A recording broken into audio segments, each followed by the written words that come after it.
Good afternoon. This is Dyke Hendrickson, and this is the podcast Life Along the Merrimack.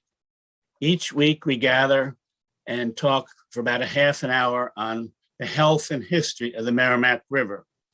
Now, if you're on television, you can see the Merrimack River right here in front of you. Those are the two areas of letting into the river. It's about 12 to 16 feet deep here when boats come in. You're looking at a sunrise. This is Dan Grovak photo. He lives down on Plum Island. And we'll be talking today somewhat about Plum Island and somewhat about the river. And we're at 96.3 FM Joppa Radio and Channel 9 local cable television. One thing I wanted to mention, I've been out for a couple of weeks. I went to Florida, and I always try to have an educational trip. And I go to a place called New Smyrna Beach, which is near the Cape Canaveral launch site. So that means it's about halfway down on the Atlantic side.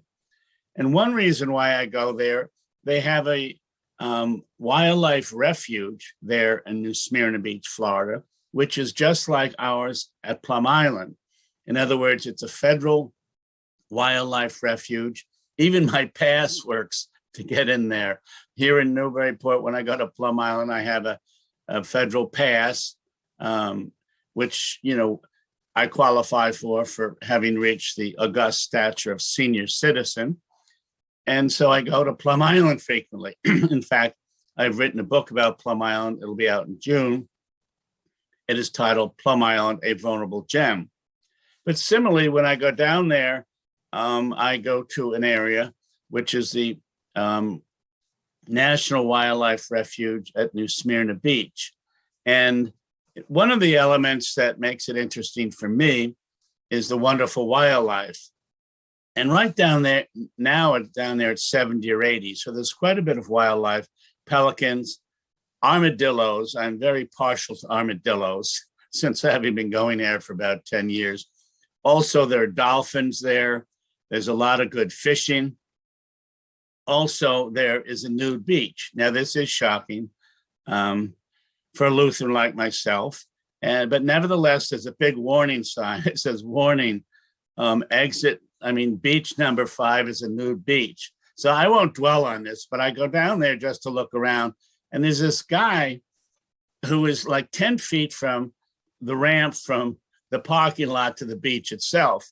And they say if you're over 50 years old, and you're a man or a woman, you probably should not be in the nude in public. And this was certainly the case with this guy. Anyway, after I got out, over my shock, I started looking for my armadillos again, the dolphins, many pelicans, many gulls. And so it was a terrific thing. I like doing that. But it did remind me of Plum Island and, what a great resource we have here. Plum Island is about 4,700 acres. And here a boat is leaving at dawn, going through the jetties. To the right is Plum Island. And of course, straight ahead is the beautiful Atlantic. Here is a shot of Plum Island. This is down in the wildlife refuge. Here is a parking lot in the distance. There's the center where there are men's rooms and ladies' rooms. You can shower there. There are also baby changing stations. And this is just an example of how beautiful Plum Island can be. And they do have similar centers there. There's, in fact, there's more parking down at the center at New Smyrna Beach. They have 5 or 6 lots. They're easy to get to. And there's a lot of boating. And once again, their boating season goes just about around the clock. I went in mid-February. And there's a lot of boats out, not a lot compared to summer, but every day there are boats going out. So it's pretty exciting. But again, it reminds me how good life is at Plum Island. Here's a shot of Plum Island. And again, I recognize some people are listening, not watching, but this is down near Sandy Beach at the very southern end. This may have looked like it did a couple hundred years ago. There are no houses, there are no ramps, there are no boat launches or anything, just beautiful Plum Island. Sandy Beach is a great asset of Plum Island, although only about 14 to 16 cars can park there. So if you're going to Sandy Beach, you've got to get there early. We're looking at again Plum Island. I'm dropping Florida for the moment, although it's a beautiful memory, and I think I got a little bit of a tan down there. We're talking about Plum Island now, and I had an exciting moment in the last couple of days. The editors of my publishing company said they've got all my photos for my book, and they're starting to edit it. Now, I did have to redo 3 photos. In other words, replace 3 photos. But I feel that's pretty good. I sent in 79 color photos, and if only 3 of them didn't pass muster, meaning the resolution was not quite high enough, then I'm quite pleased with 76 out of 79. If I could have got that right on the quiz during high school or college, I would have been very happy. So as it appears, most of my photos were accepted, meaning high enough resolution, adequate. They're in proper resolution, and they're in focus. Here's a photo, and this is of a map. It goes back to 1626, and that's a pretty darn good map for 1626 in my view. If you're listening, it starts down at Cape Cod, and it goes all the way up to about Penobscot Bay up in Maine. But again, for so long ago, this is a wonderful map of New England. That's John Smith on the left. He was an English sailor, a captain. He is reputed to have been the first to discover and appreciate Plum Island. Now, the French did get here in 1605, Samuel de Champlain. Champlain went up the river, so obviously he saw Plum Island. But as history understands it, John Smith took an interest in Plum Island in about 1626. He put it on the map, as the expression goes, and things started from there. Newbury, which was the antecedent of Newburyport, Newbury was settled in 1635. So you go back, almost 3 centuries, and here we're looking at number of centuries. We're looking at a map from John Smith. These are yellow-legged warblers, or beautiful birds. They're down at Plum Island. This, unfortunately, was one of the photos that was not accepted. It did not have enough adequate resolution. In other words, they felt it would fade out. But this is a beautiful shot, and it's of course, the birds are mirrored in the water, but it will not be in my upcoming book. And here's one of the great heroes of Plum Island. She's not well known now, but I hope to make her well known in my book. This is Annie Brown. She was a philanthropist. She lives in Stoneham. She was a bird lover. And in about 1929, she left a good amount of her estate, close to $100,000, to what would become the Audubon Society, so that the southern end of Plum Island could be saved from building houses like we have in the northern end. But also she wanted a lot of the island to be free from hunting. Now, this created a huge squabble. And in the 1930s, when Audubon Society started taking over the land and building bird watching areas, many of the hunters of the North Shore got angry and they sued. And in the 1940s, there was a big lawsuit between essentially the Audubon Society and the hunters of the North Shore in Massachusetts. And basically one group, the hunters, wanted to kill the birds, and the other group wanted to look at the birds and take their photos. And it went all the way to the desk of Governor Harry Truman. It got there in about 1948. And he kind of compromised. He sent out a message that, well, let's have, a lot of Plum Island to be free from hunting so people can look at it, but we're still going to permit hunting in parts of it. And that is the way that Plum Island is today, the wildlife refuge. A lot of people don't know it, but hunting is permitted in certain areas. But Annie Brown is one of the great heroes because she left money so that a lot of it could be preserved. And here is signs. If you go to Plum Island, you might recognize these signs. In the spring and almost into July, a lot of Plum Island is off limits for bathing. It's off limits for walking because they're trying to let the birds procreate. The plovers especially are being protected. Now, last year, there were about 32 couples, 32 plover lovers, if you will. And that seems like a low number. It gets a little larger each year. But the people at the Wildlife Refuge frequently say, hey, the refuge is for wildlife, it's not for people. So this does confuse some newcomers in the early summer, in June, early July. Hey, why can't we, take a walk? Why can't we swim? Well, the reason is they want to protect the plovers and other birds so they can build nests and procreate. And there are a lot of cute little birds on Plum Island. Here is a map of Plum Island, and I have used that in my upcoming book. And the reason I did the map is, one reason is, off the record, as I used to say as a journalist, I didn't know Plum Island that well. I mean, I've driven through it, but didn't know it so very well. And secondly, I just thought it brings out some things I talk about on this podcast, such as hunting. Now, in the center of this map, you can see a brown area, hunting area A, B, and C. And this reminds us hunting is permitted on certain times, certain months. We know that.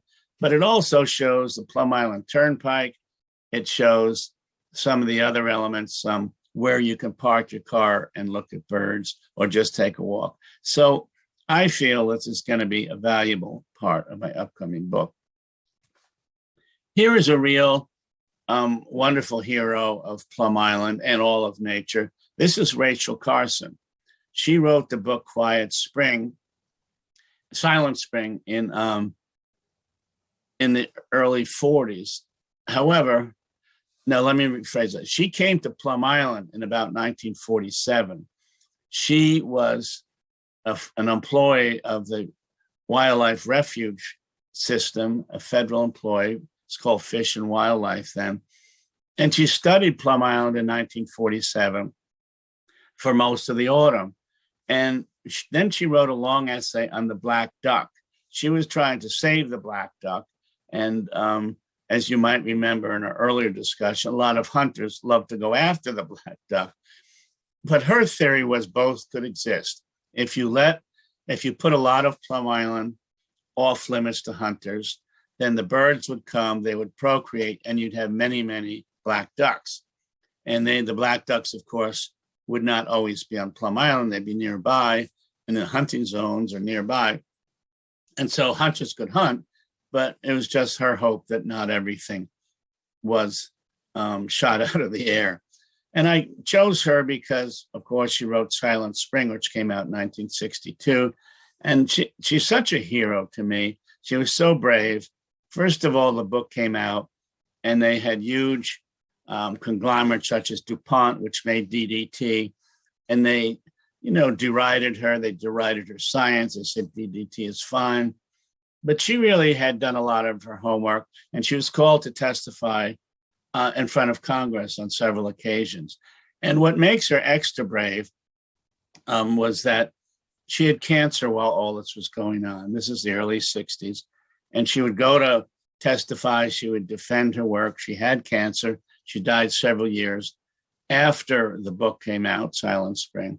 But I think of the people who came to Plum Island over the years and really tried to write intelligently about it, and and also to try to save the birds, or some birds, while she was at it.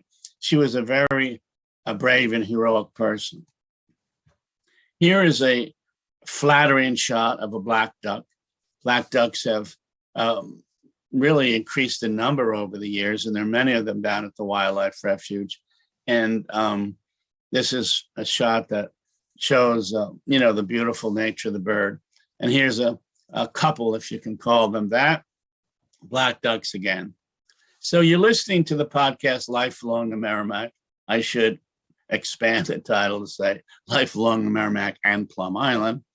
This 96.3 Joppa radio, the Channel 9 cable television, and also it's archived on YouTube.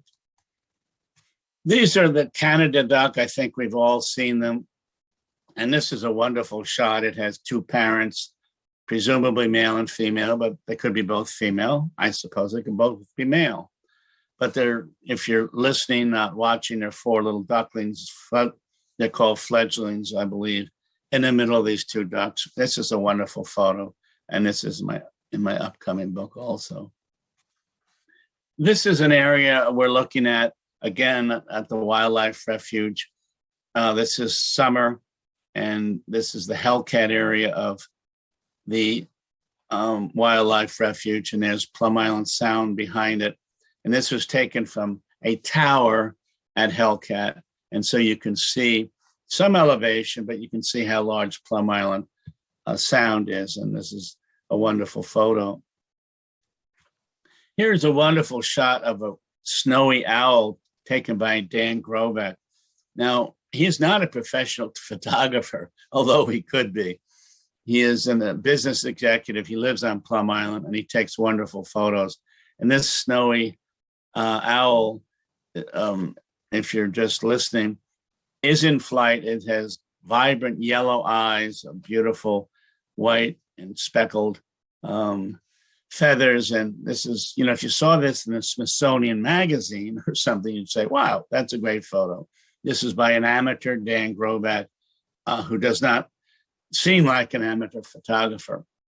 And incidentally, he is chair of the board of the Merrimack River Watershed Council, and does a lot of work to help save the river in Plum Island.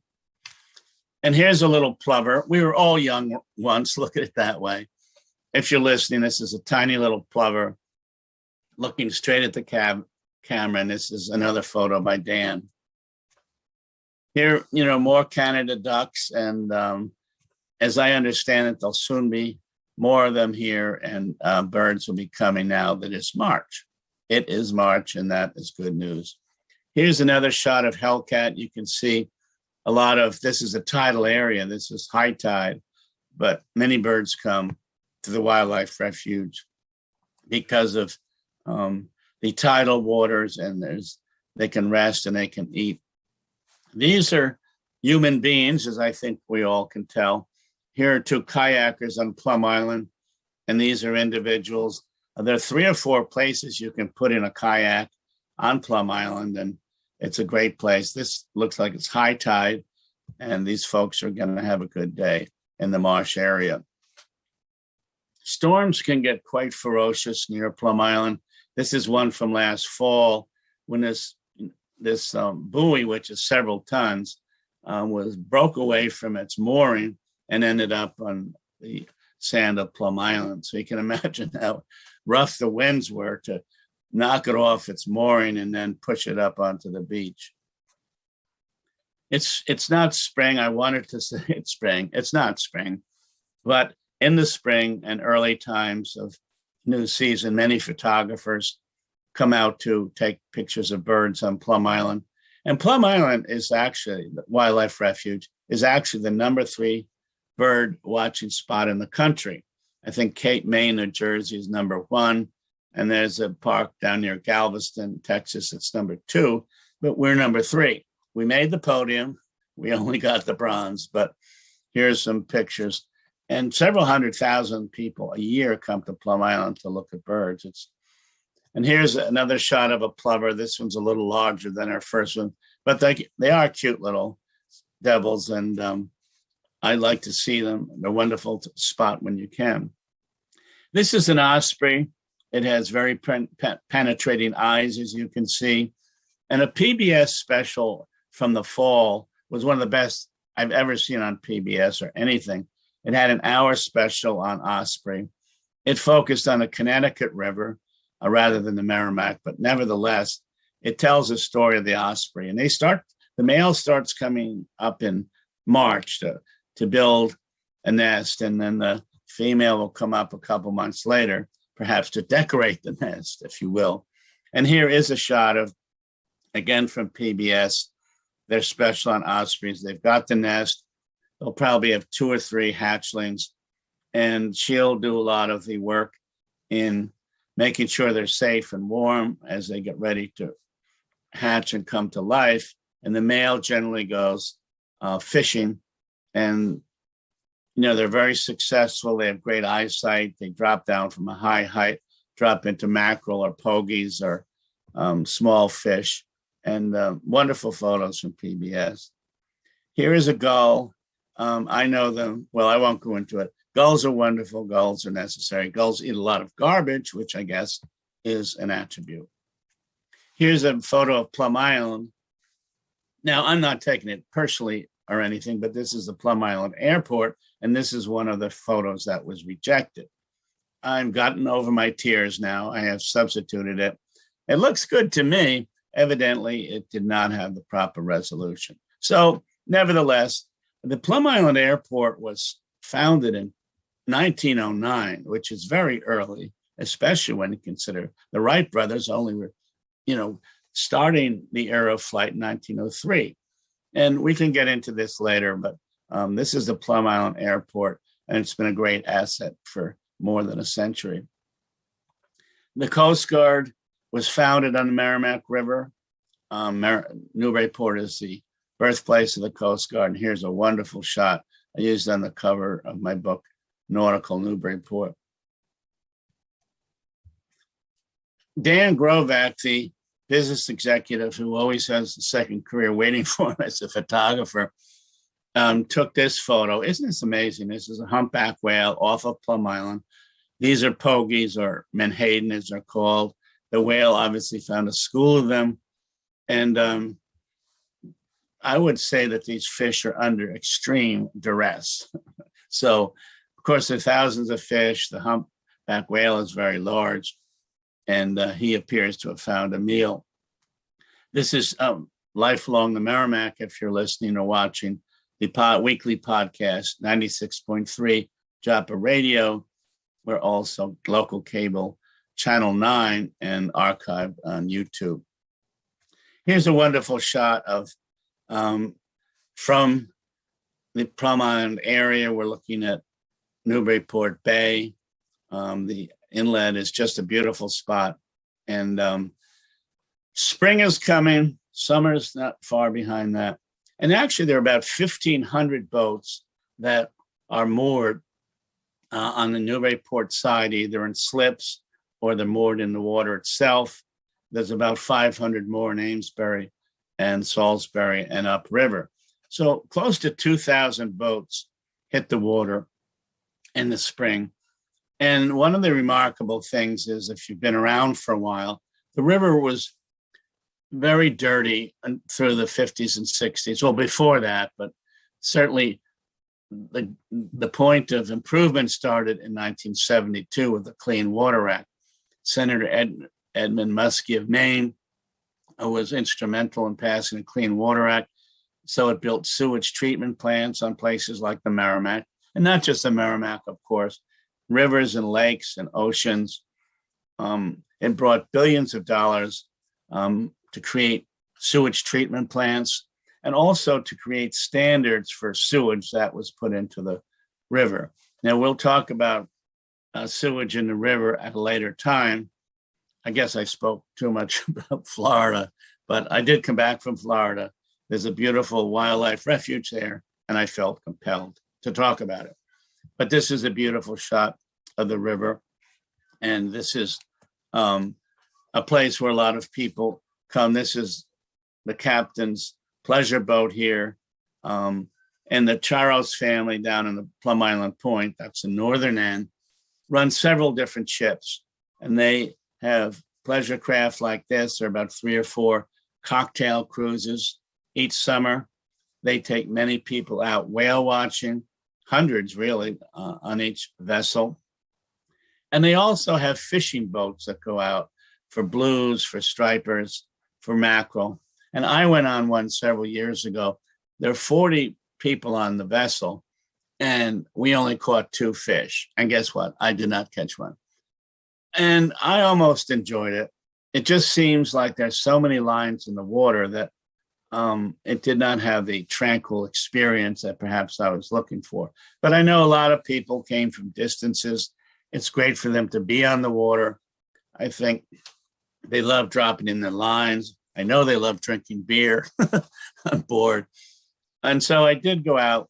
It is a wonderful thing. In the old days, I used to catch schoolies, stripers, not here, but when we lived in Maine, on the Saco River, which is where the University of New England is right now in Biddeford, Maine. We lived near there in a place called Fortune's Rocks. And in those days, you could bring home stripers that were 14 to 16 inches. They were called schoolies. And we cooked them up. We cooked everything we ate. About a decade or two later, the feds came in and said, basically, we're running out of stripers, so we have new rules. They can't be commercially taken, meaning boats can't take them by nets. They have to be about 30 to 32 inches long, and you try to put the females back. And this is one federal regulation that has really worked. In the last decade or so, stripers have come back. They're in the Merrimack River. There are a number of fishing boats that go out for stripers and mackerel and blues. And they're definitely, this is definitely a federal regulation that worked. Now, there are a lot of folks, particularly commercial fishermen, who disdain the federal regulations, and because the regulations put a lot of fishermen on shore. Another regulation that's coming around right now, which I'm still trying to fully figure out, is the feds are trying to have different regulations for taking lobsters. Now, this is somewhat in Massachusetts, but certainly in Maine, and they want to experiment with ropeless trap programs. You know, right now there's a buoy, there's a rope that goes down to the bottom of the sea, and there's a trap. This all makes sense. They've been doing it for 300 or 400 years. Now the feds are trying to come up with an idea to get rid of the rope that goes to the trap.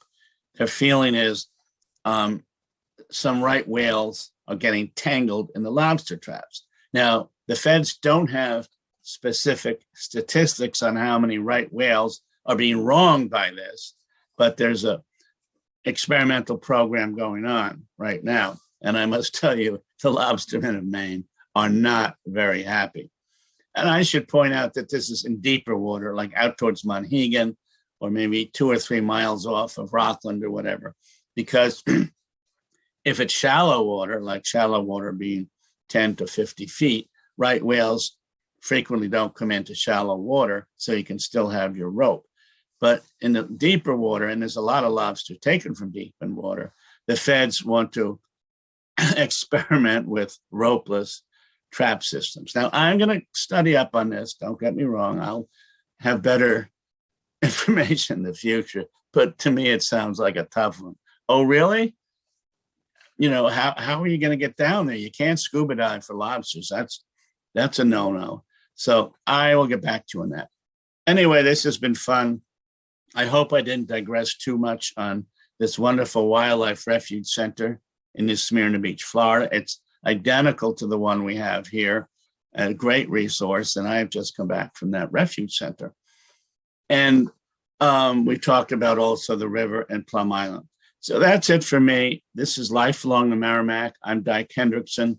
We're here Tuesday at 2 in the afternoon on 96.3 Joppa Radio, Channel 9, local cable TV, and we're also archived on YouTube. We'll be back again. We repeat several times during the week. In coming days, I'm going to have writers from the Newburyport Literary Festival on, and we'll talk to them about, many of them have written about the river and the ocean, so I'll try to get some of those people for our next show. Again, Dyke Hendrickson, Life Along the Merrimack. We'll be with you another time. Thank you for being with us.